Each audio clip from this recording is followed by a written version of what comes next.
Welcome to AP US History. My name is Mrs. Pena, and before we get started, I wanted to let you know that it's so nice to be back at Valley High School. I was a teacher here a few years ago and I taught US history and government. So former students probably remember me as Mrs. Pena, and my name has changed because I got married. So I wanted to let you know that if you get any form of communication, my email is still monique.pena@fausd.us, but sometimes it might be confusing because it'll say Sandoval. I've tried a number of times to get it fixed, but for some reason it won't. I'm still Mrs. Pena to the Valley students, and because they wanted me to keep that last name, we're keeping it. I'm back as a Falcon. So let's get started. Every single day when students come into my class, they see me project this PowerPoint. This PowerPoint is a resource for our students so that if they ever get logged off on Zoom for whatever reason, it's an easy way for them to have access to what we're doing in class for the day. There are different places you can find this PowerPoint, so you as a parent also have ways to communicate with me.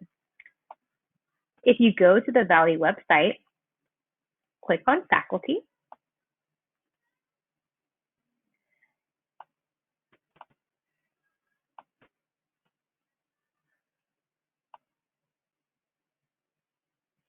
find my name, Monique Pena, and there you'll see the exact same PowerPoint. Now on this PowerPoint, there are a number of different buttons and links that I provide to you if you ever want to get in contact with me or want to find out more info. For about the teacher, you can go ahead and click on the button and out will pop a bio about me. If you want to know what my schedule is so that you can get in contact with me during my prep, you click on schedule and I have my hours of availability, but also the times that I'm teaching here for you as well. If you click contact, what will pop up for you are the different ways that you are more than welcome to communicate with me. Most teachers communicate with parents and students with email. Totally up to you how you want to communicate. That's usually the go-to, but now a lot of us are also using Parent Square and also Google Hangouts, which is just an easier way to message through your phone.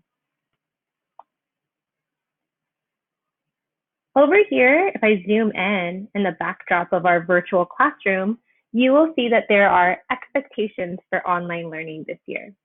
Being respectful, asking our students to find a quiet place, and asking them to come prepared.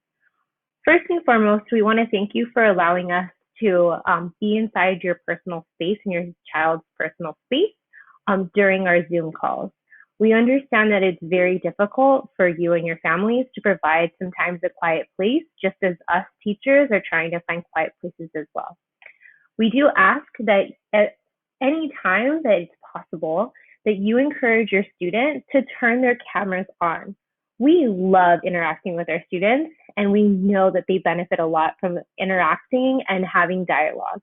We ask that you encourage as much as possible. That way, we can have a great time while we're learning. It is fun and the time does go by fast, but to be honest, sometimes our students have a lot of issues with Wi-Fi, and we also understand that as well.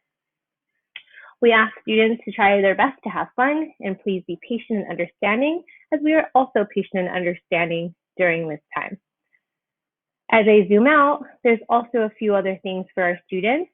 And typically, just to show you what students have available to them, when they come into class, they usually see things that are hyperlinked for them. If your student is ever absent, these links that are on the agenda allow students to know what they missed for the day.